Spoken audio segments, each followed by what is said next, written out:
आज बनवणार आहोत भरलेले बटाटा फ्राय.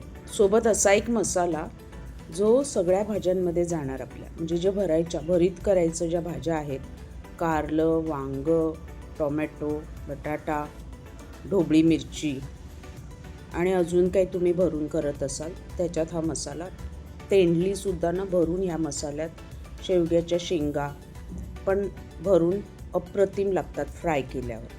कारल्यांची रेसिपी मी दाखवली, सेम मसाला मी वापरला. 2 टेबलस्पून शेंगदाणे, 2 टेबलस्पून सुके खोबरे, एक अख्खा कांदा लसूण घेतला आहे, 1 इंच आलं, त्याच्यानंतर कोरडे मसाले, अर्धा चमचा जिरे, अर्धा चमचा बडीशेप आणि अर्धा चमचा धने. आता हे कोरडं आहे ना, थोडं मीठ घालून छानपैकी परतून घ्यायचं आहे मीडियम टू हाय गॅसवर. चांगलं भाजलं गेलं पाहिजे. आणि हे वाटण आहे ना, जे आपण हे जे वाटण आहे ना, हे नंतर कांद्यात मिक्स करणार आहे. पण हे असं कोरडं वाटण आहे ना, फ्रीजमध्ये आठवड्यापेक्षा जास्त राहतं. फक्त वाटताना त्याच्यात पाणी कमी घाला. मी थोडंसं 2 चमचे पाणी आणि 2 चमचे तेल घातलं. तुम्ही पाण्याच्या जागी तेल घालू शकता, म्हणजे ते आठवड्यापेक्षा जास्त फ्रीजमध्ये टिकतं. आता त्याच्यात मिक्स करण्यासाठी एक मोठा कांदा बारीक चिरून घेतला आहे. आपण वांग्याच्या भरीतमध्ये पण कांदा तळून असा मस्त घेतो, दाताखाली आल्यावर अप्रतिम लागतो. एक लसूण कांदा परत बारीक चिरून घेतला आहे, कारण लसूण थोडा जास्त असला ना की भरीताला चव चांगली येते. ऑप्शनल आहे, वाटणात ऑलरेडी भरपूर आपण लसूण घातलेला आहे.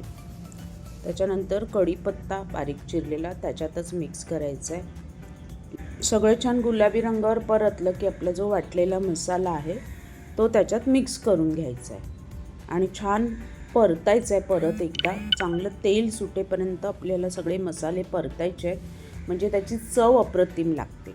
आणि तेल सुटेपर्यंत चांगले परतले ना आणि कांदा घातलेलासुद्धा हा मसाला फ्रीजमध्ये ठेवला ना तर आठवड्यापेक्षा जास्त छानपैकी टिकतो. आता कोरडे मसाले, हळद पाव चमचा, 1 चमचा लाल तिखट आणि पाव चमचा आमचूर पावडर घातली. आमचूर पावडरने ना त्याला अशी आंबट तिखट अशी अप्रतिम एक चव येते. आणि गरम मसाला परत अर्धा चमचा. आता हे सगळे मसाले घातल्यानंतर मीठ चवीनुसार ह्याच्यात घालायचं आहे आणि छानपैकी पॅनमध्ये त्या मसाल्याला परत एकजीव करून खरपूस परतून घ्यायचं आहे. तेल कमी वाटलं तर ॲडिशनल तुम्ही ॲड करू शकता. वाटताना मी ऑलरेडी त्याच्यात 2 चमचे तेल घातलं होतं. त्याच्यानंतर भरपूर सारी कोथिंबीर घालून आपला मसाला रेडी आहे. मसाला गार करून घ्यायचा आहे भरण्यासाठी. तोपर्यंत आपण बटाटे घेतलेत, उकडून घ्यायचे. उकडल्यानंतर बटाटा आहे ना फ्रीजमध्ये अर्धा ते 1 तास ठेवायचं आहे सेट होण्यासाठी. फ्रीजमध्ये ठेवला ना की बटाटा छानपैकी सेट होतो. आणि मग तो मध्ये चिरल्यानंतर आपल्याकडे केकचे जे स्पून आहेत, बेकिंग पावडर आणि बेकिंग सोड्याचे, नॉर्मली हल्ली सगळ्यांच्या घरात असतात, त्या स्पूनने, म्हणजे तो खड्डा असला पाहिजे त्या स्पूनला, असा डाऊल असल्यासारखं, मधला भाग काढून घ्यायचा. आणि बटाटा फ्रीजमध्ये ठेवल्यामुळे छानपैकी तो सेट होतो. मधला जेवढा तुम्हाला जमेल तेवढा काढून घ्या. काढताना कुस्करलं तरी काही हरकत नाही, हाताने त्याला तुम्ही सेट करू शकता.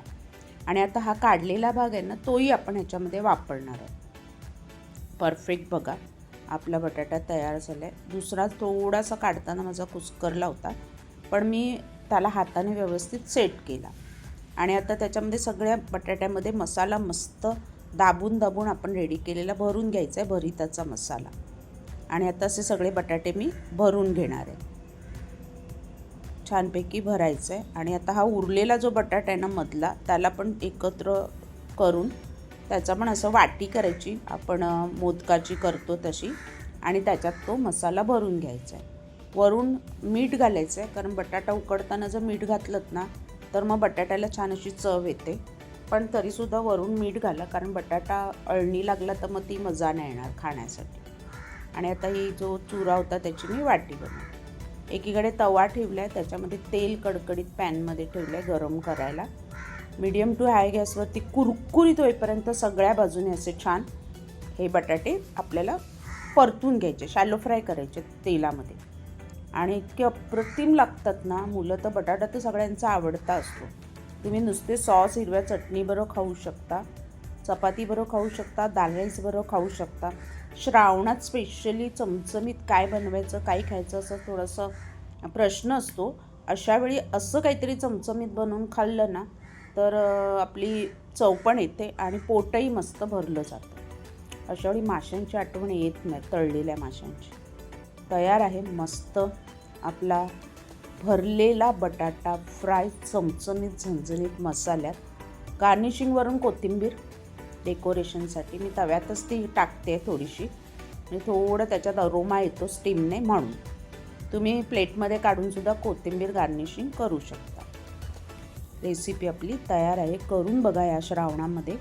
नक्कीच आगळीवेगळी मस्त चवदार अशी डिश तुमची तयार होईल आणि घरातल्यांनाही आवडेल. भरलेला बटाटा तवा फ्राय.